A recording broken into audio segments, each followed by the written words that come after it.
Hello everyone. So ako na naman ulit ang taga-video ng boss amo natin. At welcome sa ating lettuce series.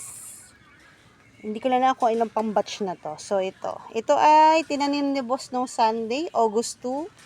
So ito na yung mga itsura niya. Labas na yung mga dahon-dahon niya. Yung iba dito may dahon na, yung iba kakaputok pa lang ng buto. Ayan, yung iba. Ayan. So, kung August 2 to tinanim, ngayon ay August 5, so mga 2, 3, 4, 5, 3 days, 4 days na siya. Ayan. Ayan na. Ang ating mga lettuce ngayon. Nakalimutan ko kung anong, kung anong variety ng lettuce tong tinanim ni Boss Amo. Pero ito yung mabilis lang to.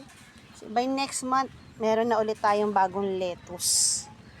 Naaabangan na yan. Sa mga nag-aabang-abang ng lettuce ni Boss Amo, ng Alex Lettuce in the Cup, ayan.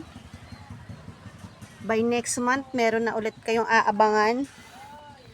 So, ayan. So, late lang nakakapag tanim si Boss Amo ngayon. Gawa na siya ay nagtatrabaho na siya ngayon. Kaya medyo hindi na siya nabibisi na siya at medyo hindi niya na nahaharap yung kanyang lettuce. Ayan.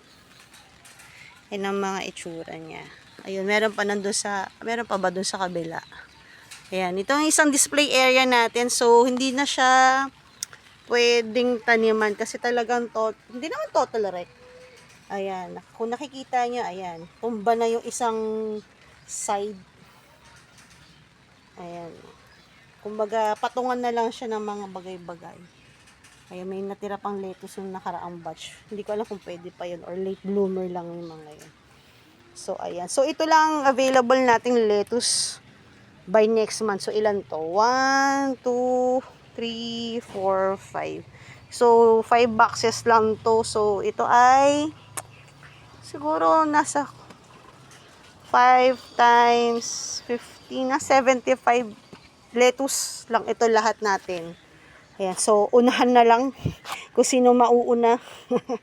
Ayan, pero if ever na lumaki agad ito, magtatanim ka agad si boss para continuous pa rin yung natin. Continuous pa rin yung ating harvest ng lettuce para hindi naman nauubusan yung mga gusto talagang bumili ng ating mahiwagang lettuce. So, ayun guys.